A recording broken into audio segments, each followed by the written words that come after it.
I love this quote by Winston Churchill that says, "We make a living by what we get. We make a life by what we give." And as caregivers, we give so much.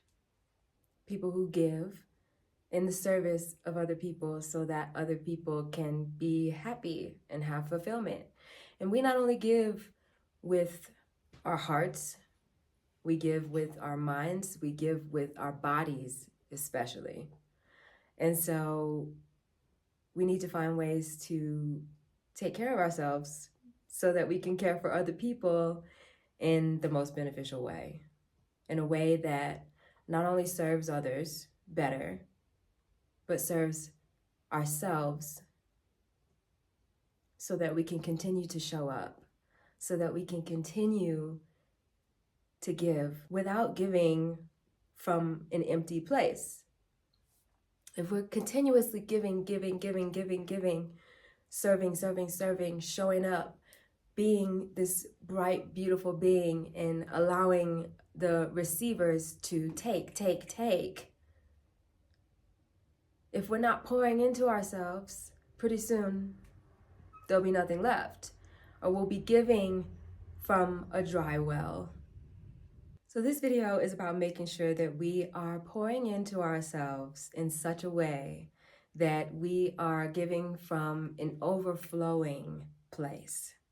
Not just filling our cup so that it's full, but filling it and making the concept of self-care such a priority that our cup is overflowing and we're giving from a place of abundance.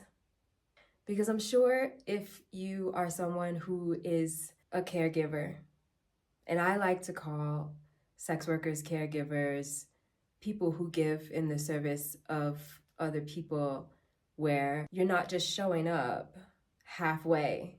You're showing up with your full self, mind, body, soul. Here I am. Take it.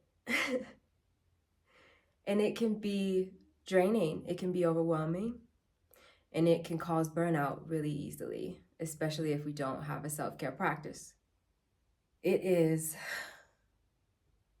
so important to take care of yourself, especially when your lifestyle is in the service of others. So this video is about finding self-care practices and techniques that work for you so that you're giving from an abundant place. For those of you just now joining me, I'm Akila. Welcome to this channel. If you like my vibe, if you love the conversations we're having here, make sure to click and subscribe and join the community. I'm so excited that you found me. As a sex worker, I love to consider myself a sacred caregiver. And if you are someone who knows that they live a lifestyle where you give in the service of others with your mind, body, soul, showing up 100%, you are a caregiver, no matter what other label you might give yourself. And when people rely on you for happiness and fulfillment, we have to make sure that we're giving that to ourselves first. We have to. We have to find ways where we're giving from an abundance of energy, where we feel charged up and we're not being depleted by our work. I think about this a lot, especially as I travel. I am a full-time nomad in my life right now, and self-care has to be a priority even now that my environment is always up in the air.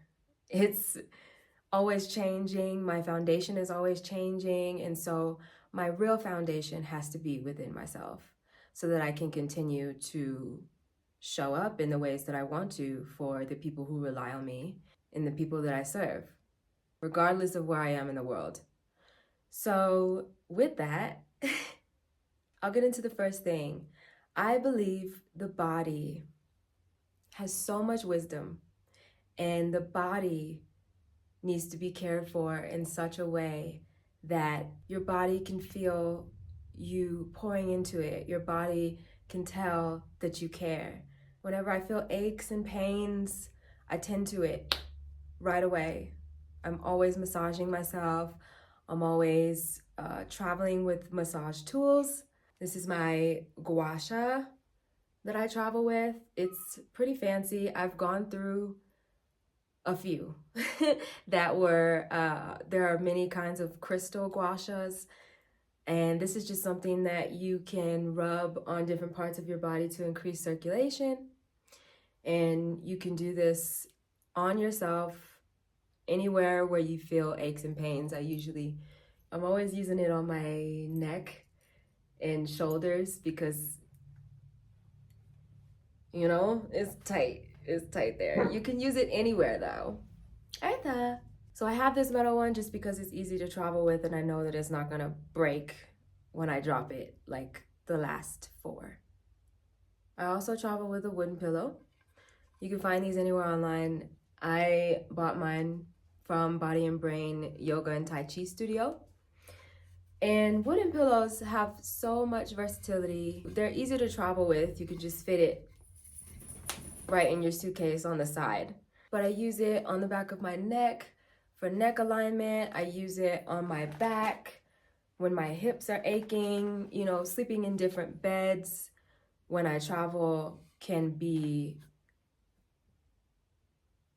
it can really take a toll on my body to be in different kinds of beds. And it's always like when I find a really good place and the bed is just perfect, like I feel like what's the fairy tale? What's the folklore? What's the folk tale? When she's trying to find the bed that's just right. Goldilocks.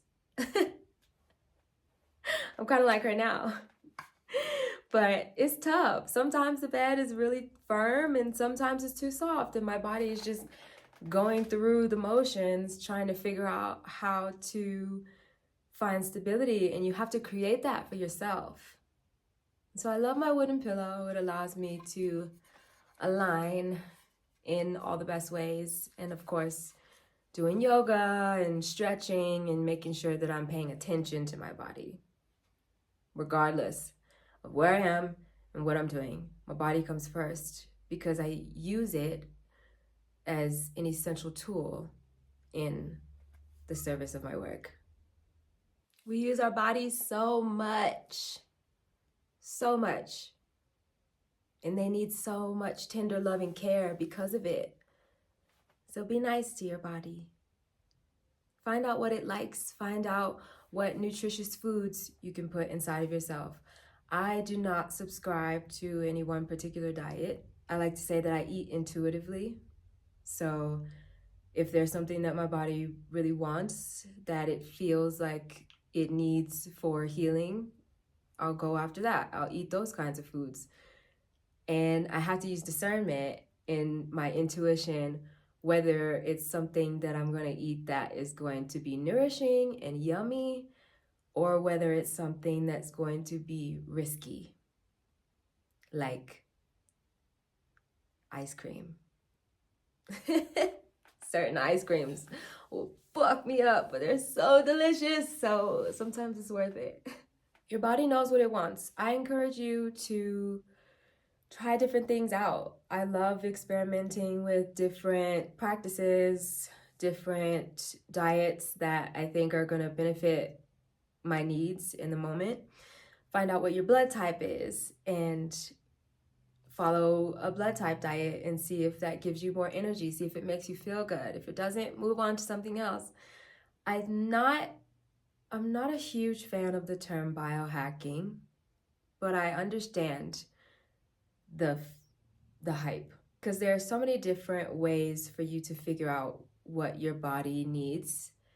There's so many different resources these days where you can try different supplements and fit that into your lifestyle to see if it gives you this thing that you're lacking. If you're lacking energy or if you're lacking focus for your brain, there are different kinds of adaptogenic mushrooms that you can incorporate into your diet. I love Ayurvedic practices, finding out what your Ayurvedic dosha is. And these are, if this sounds super off the wall, here I invite you to do your research and find out what these things are.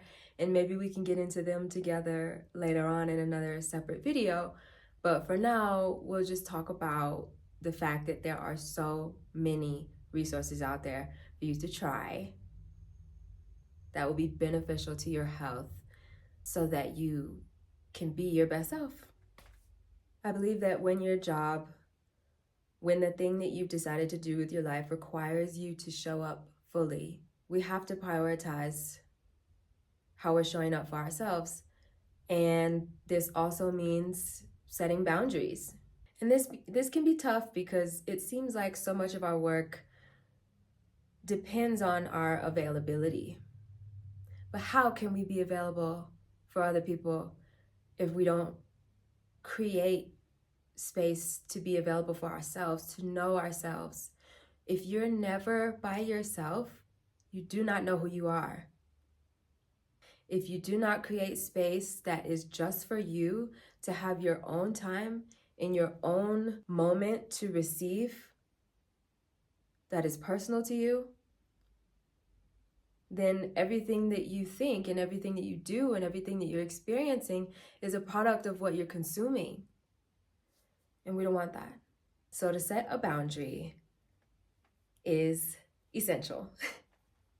And this can mean when you've had a really long day of working and showing up for other people, and someone asks you to come to a social event and you really want to go because it's a great opportunity to network or whatever the case. But if you've been pouring out all day, it may not be the best idea. And a good practice to incorporate for your own self-care is to practice the art of saying no. Even if you are an extremely extroverted person, I believe that it is super beneficial to set a boundary when you need to have time for yourself, when you've given a lot of time to others already. Setting boundaries can also apply to people and not just events or places or opportunities. If there are people in your life who, outside of your work, if there are people in your life who are takers, and you know who they are, people who are draining, people who rely on your empathy and your natural ability to give, we have to set boundaries with those people too. If I find that someone is draining my energy instead of charging me up and allowing me to feel poured into, then I'll either reevaluate the relationship or set a boundary that feels good for me, because self-care is a dedication. You have to dedicate your time and your decisions and your intentions toward being your own cupbearer. We have to protect ourselves. We have to. And the more we protect ourselves, the more the people who are around us will reflect that protection, and they will honor that because you honor yourself. I love setting boundaries when it comes to prioritizing my rest. Oh, I love resting. Because if you know anything about human design and astrology, you'll understand different ways that people are put on this earth to serve. And in human design, I am a reflector. And reflectors need a lot of rest because we literally absorb the energy of our environment. So we have to be cautious about who we spend time with, where we spend our time, how we are recharging when we're a literal human barometer, just taking in all the lightning. It's tough. But I love resting. I love creating cozy spaces for rest. And I believe rest is a radical act. Rest goes against the hustle culture that tells us we need to be doing all the time. That's some matrix. That is what they want you to believe. You know who they are. You don't want to be another cog in the wheel. And so creating spaces for rest allow us to charge up in such a way. It's almost like polishing our armor, making sure that it's ready for battle. Prioritize rest. I encourage it. It goes against the culture that demands that we work all the time, because that perpetuates this idea that we need to do things to attain these things that may not even be of benefit to anyone. They're just things. Rest is a real luxury. It's so yummy, it's so juicy. And if you can really prioritize finding spaces for it, I promise it will do a world of good for your well, being able to fill it so that you can give from a place that feels good. We are charging up the batteries through rest. We are resisting the culture that tells us rest isn't important, because it is. Through rest, we disrupt the system. And the people running the system fear that the most. They fear us coming home to ourselves and knowing ourselves. So let's scare them with our naps. With our self-care, we are taking time for ourselves, we are nourishing ourselves, we're pouring into our cup. And we can pour into an actual cup with water. The more water you drink, the better life is. Water is life itself. And I have to remind myself that so often. Water is energy. Water will give you whatever you need. Our bodies are 75% water. And so if we are pouring into it, replenishing the stagnant water that may already be sitting there, we're able to keep the wheel churning, almost like a flowing river. We're clearing the debris, we're clearing the path so that we can walk with more confidence, more clarity, more energy. I talk about this concept of a well pretty often in this video because let's just imagine the well being full, the well overflowing. And so when you take the bucket and you dip into it, it's pretty easy to just dip and give the water, give your nourishment, give your beautiful, exciting self. But when the well is low and the water is low, then you have to go down with the bucket and kind of scrape on the sides to get the water that is barely there. And it's harder. You have to pull the rope up and do all this extra work to scrape for water when it's just not there. So it's important to prioritize the well. Prioritize pouring into the well. Prioritize knowing that the well is there. You are the well. It's you.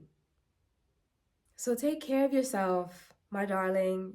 Please, please, please take care of yourself, especially when you care for other people.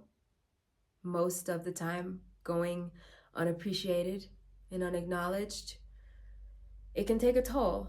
And when we care for ourselves, we hold up a torch to ourselves and honor ourselves. That way, we win. If we continue to allow the world to take and take and take from us, can you imagine what will happen if you are someone in this world who has decided that they have purpose, that what they're doing matters? You are someone who wants to make a difference and continue to show up in whatever way that looks like for you. We cannot show up if we don't have anything to show up with. If we have allowed the world to take from us in such a way that there's little to nothing left, how can we get the work done? The important work. So let's decide here and now to take better care of ourselves and to continue pouring into ourselves, because that's the only way we're going to get anything done of true value. This is not going to be a snap of the finger change that is made. I believe that self-care, or any kind of practice that you adopt that is for your personal health, is a lifetime commitment. And so just making the decision, I suppose, would be the snap decision to make the decision to dedicate to yourself to have a self-care practice. Making those small changes every day that feel juicy and good and make you feel like you've got your own back more than anyone else. It's nice when other people have your back. It's nice if you can convince your partner to give you a massage in exchange for something that they might find soothing as well. Not right then in the moment. Like, you get the massage, you have your self-time, and then there's an agreement that you will compensate in some agreed way that is good and soothing to him or her. But prioritizing self-care is a lifetime commitment. You can start by just making these small changes, like carrying around your favorite lip balm, the one that is tinted in just the right way, that makes you feel really amazing every time you put it on, carrying it around so that you feel really good that you have it and you care about how you show up so deeply that you make sure you have what you need on hand. It can be getting a really great smelling soap for your shower so that you feel like a goddess when you emerge from the shower, as though you've come from under a beautiful waterfall and there's a band of musicians in the forest singing for you as you exit. Imagining these things and honoring yourself in such a way that you feel you deserve it, because you do. Being someone who has dedicated their life to show up in the service of others is very honorable. And if no one has told you, you are loved, you are honored, and you are worth all the care that you can imagine in your mind. You're worth it all of it. You know what's best for you. There's no formula that I'm giving out here that says do this, do this, do this. It's all about just deciding that you are worth pouring into and finding all the different ways that feel good that you can adopt as a part of your life so that you can glow, so that you can show up in such a way that it doesn't feel like you're giving what you don't already have, what's not already just pouring out of you effortlessly. This is a personal journey. And for me, it's always changing because my environment is always changing. Being a nomad, I'm always in different places and I always have to find what works for where I am. But the number one thing is just deciding and dedicating time to be with myself, to honor myself, and show up for myself so that I can show up for others. And I say this is a personal journey because there's no one way to have a self-care routine. Like, I am not someone who works out a lot. I don't really love strenuous activity. I love really slow moving, yin yoga, tai chi, breath work, whatever works, maybe the occasional hike through nature. But that's just me. If you are someone who knows that going out and running every morning is going to get your blood flowing in such a way and open up parts of your brain that really benefit you in your life's work, then you got to do that. You have to dedicate, there's that word again, your time and your energy to giving yourself energy in whatever way works. And so I suppose I'm really just preaching that we have to find it. We have to search. We have to develop a relationship with ourselves that is so deep and nourishing that it changes everything.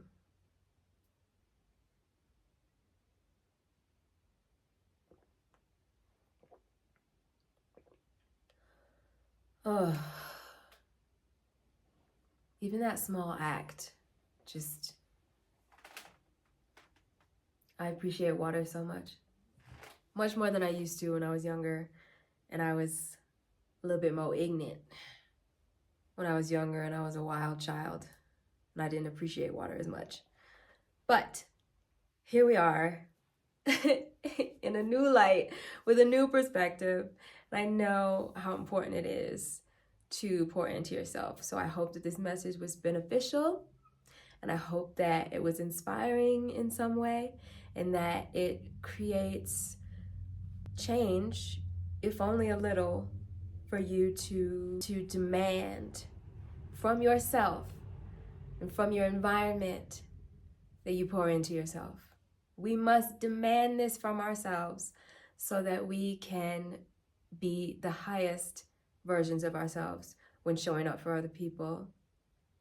Even before filming this video, I made sure that I had a good breakfast and I took a nice shower and I listened to music that I like and danced around and made myself feel like I could sit here with you and share with you in such a way that it feels like it's coming from a rainbow of emotion, from an already turning carousel of energy.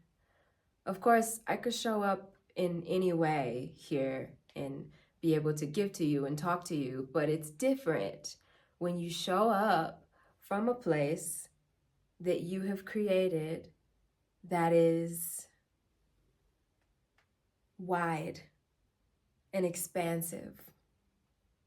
It's different when we demand self-care from ourselves, when we prioritize self-care. We show up for the world with vigor and vitality. Women especially are usually more inclined to give without giving to themselves, and this is a reminder, wake up call, a little ding ding ding, a little message for your inner self to feel enlightened, feel inspired, to do even more when it comes to pouring into yourself. So I hope this was helpful.